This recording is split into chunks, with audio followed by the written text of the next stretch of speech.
A lot to cover today. Ceasefire between Iran and the USA. Do we truly have a ceasefire? It doesn't look like it. There's a lot of unknown questions. There's still a lot of attacks going on. Israel attacked Lebanon in the middle of the ceasefire. Iran sent missiles right after Trump's tweet. There's just a lot going on. So we're going to break some of that down. And we're also going to get into the Diddy appeal case. But first, we're going to roll this clip from Fox on everything that's going on right now. Roll the clip. Handed on off to Alexandria Huff live in Washington with the latest on the Iran negotiations. Alex.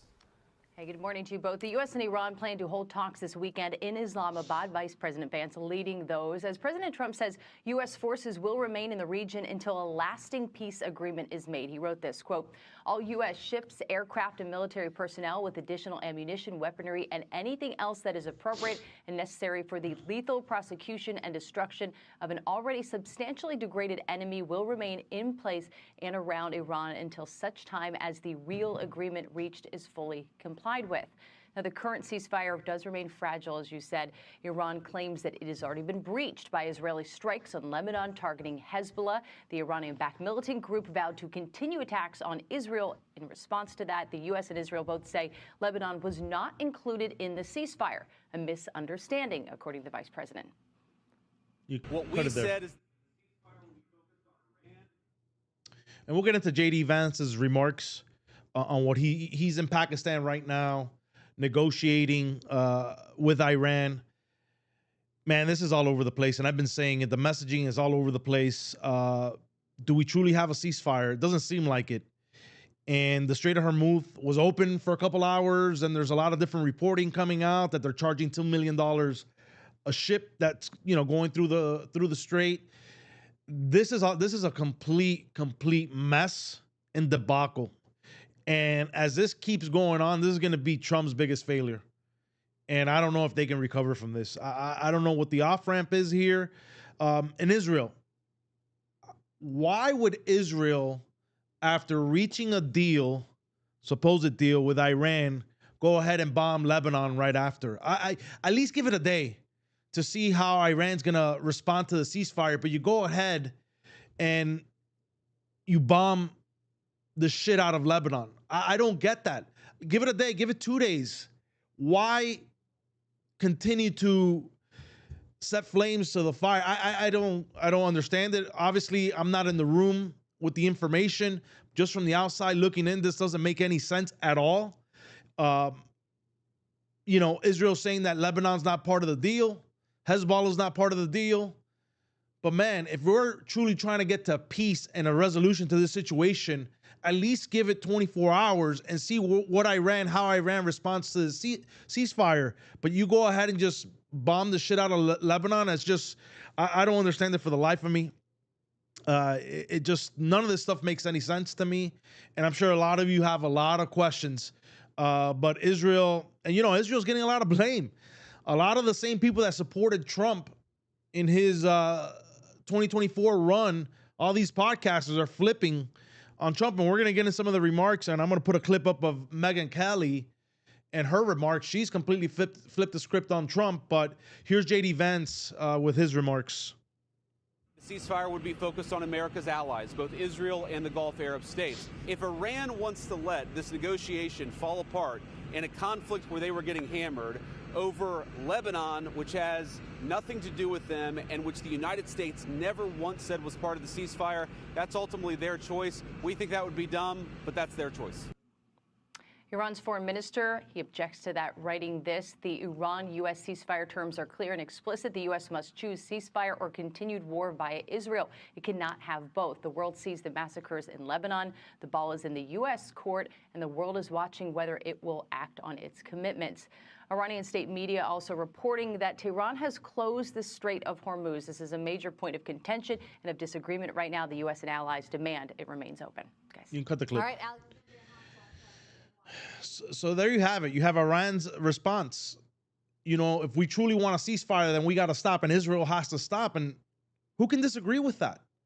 Honestly, who can disagree with that? I've been a big proponent of Israel and in certain aspects of this, Have they gone too far in Palestine? Some would argue yes, and they may have. October 7, you can't erase that. You can't erase those images. But at what point do we need to stop? And if they truly want peace, then why are they acting like they don't want peace? Why bomb Lebanon right after this deal, supposed deal, got struck? And then the messaging in all this. Trump got a 10-point plan on Monday. Tuesday, he comes out and says that, okay, we can work with this plan. Just the messaging is an absolute mess. And for any of you that had hope about the midterms, it's over. I'm telling you right now today, this is over. This is a complete disaster. Agree or not agree. And listen, I have said, what is the alternative if Iran truly gets nuclear weapons? They would use it. That is the alternative. So something had to get done, but this has been sloppy how this has been done. And I just don't know what the off-ramp is here now. Trump came out with some crazy tweets. You know, he came out with one on Sunday. I didn't have the problem with the one on Sunday. Listen, if you voted for Trump, you know what you signed up for. Like, there's no secret that he goes off the rails. And sometimes this is negotiating tactics that he uses to get you to come to the middle. And I understand all that.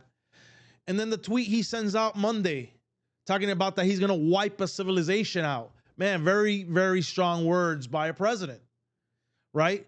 Is it to get them to the table? And it seemed like he got Iran to the table. And Israel's been in conjunction with the Trump administration in this conflict. They're the ones that went to President Trump and basically convinced him, while people on Trump's administration, because the reports have come out, that they didn't want him doing this. And he still got convinced to do it. So if Trump is saying one thing, why is Israel doing the other? They should be working in conjunction. Is Israel the bad actor in all of this? Every day that passes, it seems that way. I would hate to think that they would want this war to continue and innocent lives to continue to die. We've had 13 U.S. members of our armed services die. You've had about 1,500 Iranians, people from Lebanon that have died, close to 1,600. And then thousands of Iranians have died. Right? And how do you justify all this if you don't accomplish your goal, you don't get regime change, and you don't stop their nuclear power or nuclear development, and you don't get the Strait of Hormuz opened up? You're about to go into economic collapse worldwide if this doesn't get figured out and this gets dragged out. This is a complete and utter mess. So where does Trump go from here? Where does the administration go from here? And J.D. Vance is one of the front runners for the Republican Party in 2028, and he's trying to kind of almost distance himself from all this because he gave the president advice not to do this. And through back channels, you're hearing that Vance wants nothing to do with this war.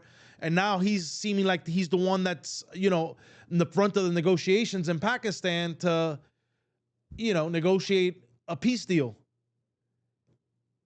And I just don't know how this administration covers. And I don't know how the Republican Party is going to be able to flip this now in the midterms. And then when you go into a presidential election. Where, I was just thinking, and one of the reasons I voted for Trump this go around, because again, this is the first time I ever voted for Trump was in 2024. In 2016, I voted for Hillary Clinton. In 2020, I voted for Biden. And I've been a Democrat my whole life. But I got pushed away from the Democrat Party because they've gone way too left. Okay? And them trying to throw Trump in jail over nonsense pushed me away because I knew we were going to get into a tick for tat when it came to our politics. But it's just, where do we go? Like, these are our two options. Like, we go into 2028, our two options are Gavin Newsom and Donald and JD Vance. Where do you go from here? And I've been a Marco Rubio supporter and fan of Marco Rubio. Would this look a lot different under a JD Vance administration? Could be. Could be. This could be look a lot different because sometimes Trump is a little unhinged and off the rails. And I kind of like that about Trump because he has you on your toes. But there's a very fine line that you have to navigate with Trump. Because if he goes too far, you end up possibly in a catastrophic situation and where we're heading with all this. So I hope that I'm wrong, really. I hope that I'm wrong. I hope that there's an off-ramp here, that we get peace, and that they can figure something out here. And we can move forward from this, and the economy doesn't get truly impacted. The economy is already impacted. Gas prices are going up and down. Oil this morning was $98. It shot down below, I think, 90 or close to 90 yesterday. It's been up as high as close to 120, 112, 120, somewhere in between there. And when does that start impacting our cost of living, our cost of goods? People are living paycheck to paycheck. And I don't even know what the number is. I think it's probably close to $3 trillion worth of credit card debt in this country. How do we fix the issues here versus trying to fix all the issues in the world? And a lot of podcasters have jumped off, they've jumped off the Trump train. Megyn Kelly, which, she's had her share of run-ins with Trump. And, when Trump was running in 2016, he says some comments about her, and they've been at odds sometimes with their relationship, but she always votes Republican, and she's been behind Trump. She's flipped the script on Trump. And here's a clip on Megyn Kelly speaking about Trump.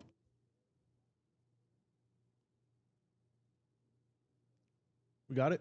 There it is. His part sounding thrilled and ready to do business with Iran. Here he is shortly after midnight on Truth Social. Quote, "A big day for world peace. Iran wants it to happen. They've had enough. Likewise, so is everyone else.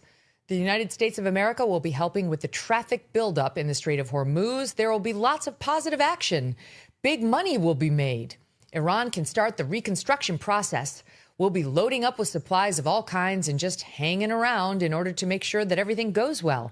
I feel confident that it will. Just like we are experiencing in the U.S., this could be the golden age of the Middle East," unquote. Okay, I'm sorry, but I know that this is what President Trump does. He tries to put the most positive spin on very unfortunate situations, and that is what he's clearly doing here. It's as if we didn't bomb them to smithereens. It's as if we didn't start a war and bomb Iran for the past 38 days. And that cannot be undone with a sunny tweet or Truth Social, because already things are going south on this ceasefire. All right, I'll get to that in 1 second. By the way, it's still totally unclear what exactly has been agreed to, and even what exactly we're willing to negotiate, and how open is the Strait of Hormuz? Because Fox News' Jennifer Griffin, citing Iranian state media, is reporting that Iran allowed 2 tankers through, but, quote, "they will block the strait as long as Israel attacks Lebanon." And this just breaking from Fox News' Trey Yingst. Iranian state media reporting the passage of oil tankers through the Strait of Hormuz has been stopped after Israeli strikes in Lebanon.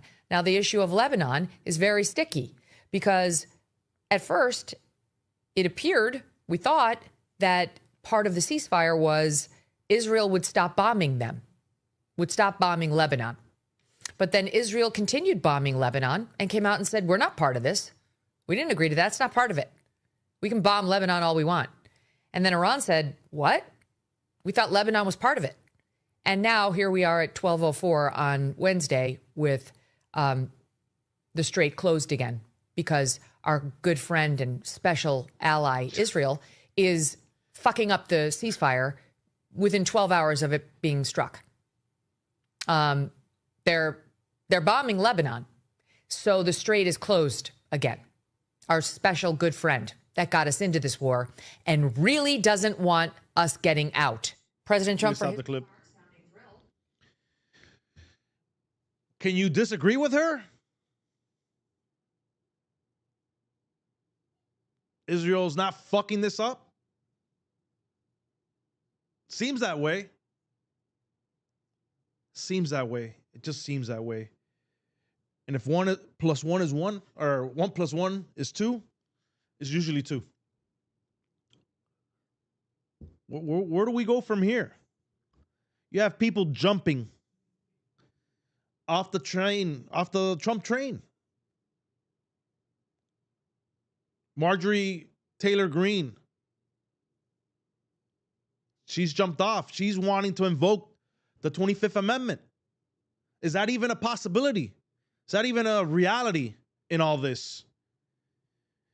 Stephen A. had some remarks on this, and I kind of agree with him. Roll the clip.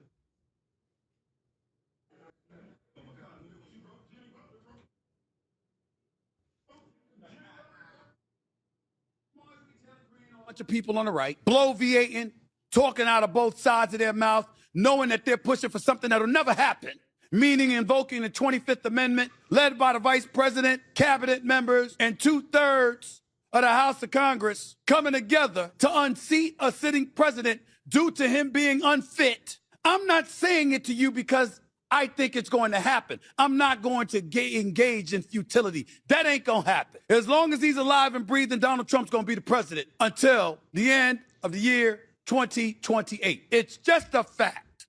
And unlike Marjorie Taylor Greene or a bunch of people on the right, bloviating, talking out of both sides of their mouth, knowing that they're pushing for something that'll never happen, meaning invoking the 25th Amendment, led by the vice president, cabinet members, and 2/3 of the House of Congress coming together to unseat a sitting president due to him being unfit. I'm not saying it to you because I think it's going to happen. I'm not going to engage in futility. That ain't going to happen. As long as he's alive and breathing, Donald Trump's going to be the president until the end of the year 2028. It's just a fact. And unlike Marjorie Taylor, he's right. It ain't going to happen. You can talk about it. It's never going to get invoked. It's never going to pass the Senate. What we need is Donald Trump just to listen to his advisors around him and find an off-ramp to this situation. Stop with the bombastic words and the tough guy talk. Just get us out of this. Concede, we got tricked.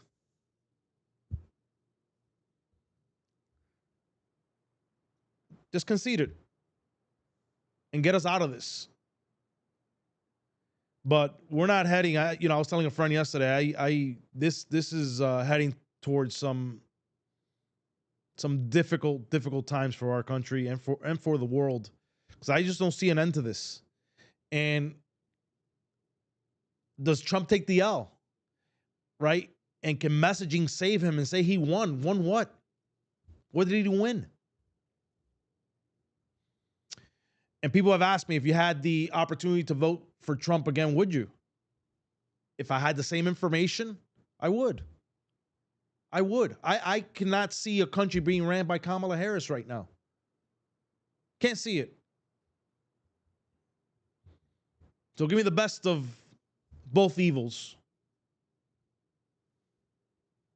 And everybody's entitled to their opinion. Some are backtracking. Right? But at the moment, what were we going to do?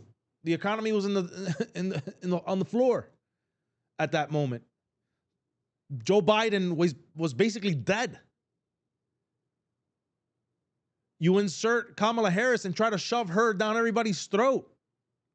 You try to imprison a former president. And by the way, if you want to really take some accountability for what's going on today and why Trump's in power, blame the Democrats. They were trying to throw him in jail. They revived him. They tried to kill him. That's why we're here. I hope he comes to his senses. And I think I think what he did the other day, I was worried, and I did a whole, show on this. I was worried about if the deadline came and they didn't have a deal, what would happen? And the deadline came, and about an hour before, or an hour and a half before, they had this ceasefire, 2-week ceasefire. And nothing happened. And I said, wow, typical Trump, outrageous tweet, but gets everybody to the table and figure out a solution. But do we truly get a solution? That's the question to all this. This is all messy. Do we truly have a ceasefire in place? Or is this something that the Trump administration and Trump came out with to kind of backtrack on those tweets? There's a lot of moving parts to all this. A lot of moving parts to all of this. And every day that passes by, this is not looking good for Trump. But listen, I want Trump to succeed. I want him to win. Because if Trump is succeeding and he's winning, the United States of America is winning and succeeding.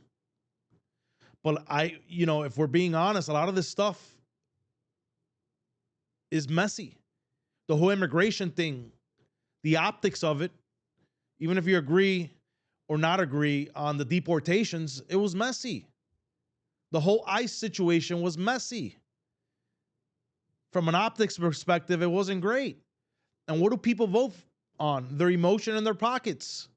So this is why I'm saying, you can forget about the midterms. I don't care what happens from here until November. The Democrats it's gonna be a blue wave. And God, I hope I'm wrong to a certain extent. But maybe that's what the Republican Party needs, is an ass whooping. Maybe that's what they need. But God, pray for our country, because these are the two parties that are in complete control of our country. And us, the people, we, the people, really don't have much say in these decisions that are being made, other than being able to vote them into power. Is damn if you do, damn if you don't. So honestly, I just don't know. And the last thing I'm going to leave on Iran is, who are you truly dealing with in the leadership? So the Ayatollah's son, he's a new Ayatollah. They say he's practically not functional. You're dealing with the prime minister, okay, but from everything that I've been able to dig up, there's about 30 different fractions to the Iranian government, and the IRGC is in control right now. So who truly has a decision to be able to make a deal? Who is running the country? So, okay, so you do a deal with this group, but this other group doesn't agree to it, and they start sending missiles and bombs and continue the attacks. And who has true control over the Strait of Hormuz? Is it the RGC, which it seems like it is? So do we reach a ceasefire with whoever's in charge, but the IRGC doesn't open the strait back up because they don't feel like it? Man, there's a lot of unknowns with this, and it's very complicated and it's very messy. So we'll see where we go from here. Tomorrow, I'm sure something else will come out and we'll have another conversation. But today, where we stand, I don't feel like we truly have a deal, and that's just how I feel. So that's what I have on Iran ceasefire today. I want to talk about the Diddy appeal case. Diddy might get out today, which is crazy to me, that this guy got out or may get out. And you got to listen to why and how his defense attorneys, what they're appealing on to get him out. And here's TMZ on how his attorneys are approaching this. Roll the clip. There's a good chance that Diddy could be eating dinner at his home tonight, a free man. And that's because an appeals court is now hearing the review of the trial in which Diddy was convicted of violating the Mann Act. And his defense lawyers are making two arguments that could sway these judges and make them overturn the conviction. Let me explain both. So the first is that the defense says that the violation of the Mann Act is to prohibit the transportation of prostitutes across state lines, and it's typically for commercial purposes. That's where they've used it before. In this case, the defense is saying this is nothing more than kinky porn. And kinky porn is protected by the First Amendment. Now, that may sound crazy, but I'm going to read you something from their brief. Listen to this. They say, freak-offs and hotel nights were highly choreographed sexual performances involving the use of costumes, role play, and staged lighting, which were filmed so Combs and his girlfriends could watch this amateur pornography later. Pornography production and viewing of this sort is protected by the First Amendment and thus cannot constitutionally be prosecuted. So what they're saying is, look, if you want to use the Mann Act to prosecute people who are moving prostitutes across state lines for commercial transactions, which again is what it's usually used for, that's one thing. But here, there's no commercial purpose. Diddy lost money. He ended up paying the prostitutes. The films were never distributed to anybody. The defense is saying it was for his pleasure and the pleasure of people who may have been participating. So they're saying, look, this is like any porn. It could be OnlyFans. It could be anything like that. And all of that is constitutionally protected and shouldn't be prosecuted. So that's one argument. And I got to say, it is an interesting argument. The prosecutors are saying it's meritless, but I wouldn't be so quick to judge it that way. So we don't know what the prosecution is going to say beyond that in court. You can cut the clip. But these judges, So can you imagine if this truly happens where they let Diddy out? And I'm just going to give you some numbers that I dug up. It cost the federal government, and these are not exact numbers, but these are estimated numbers, $10 million to try Diddy. Okay, and Diddy, by the way, has a set date to get out of prison, April of 2028. That's right around the corner. All right. And this is a guy that was facing RICO charges and facing 30 years to life in prison. So I just wanted you to understand what these federal or the DOJ was trying to convict them on. But you have $10 million. Then you had about another $20 million, give or take, from the city of New York, just in security and everything, you know, all the hoopla around the case. Overtime to cops. You know, everything that it entailed to be able to try this case in the city of New York. Right? So the question I have for you guys is, if they let him out, was it worth the price of admission? $30 million, give or take, to get 2.5 years of jail from Diddy? And did you truly have a strong enough case? Or did you go after him because he was a high-profile name? And listen, I'm not excusing Diddy for what he did to that poor girl, Cassie. Not excusing it. And just alone on that, I think he should get 10 years, because I don't believe that you should hit a woman like that and not fear consequences or get consequences for it. But if we're just basically talking about the law and truly having a case, was this worth the price of admission? Or were people trying to make careers out of trying Diddy? Those are the questions. That's how the system works. And that's why the system, man, when you talk to people that have gone through the system, they'll tell you that it's corrupt, that the system is set up in a way that you'll never beat it. You don't have the money to go up against them. They create certain situations for their case. And on and on and on the things that they do. And that's just the product of the system. And I'm not saying the people doing it is bad. It's just the system they've come up in. This is how the system is ran. Career prosecutors trying to make a name for themselves, and they want to take on a case like this because of the name and the notoriety. And I'm not saying that Diddy's not a good human being.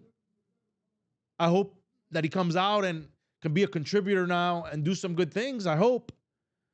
But a lot of this stuff doesn't make sense. And if they are able to get him out on what Harvey Levin is talking about here on TMZ. Crazy that we even went through this process. Crazy. And a friend of mine used to tell me this all the time. You're proven innocent until you're proven broke.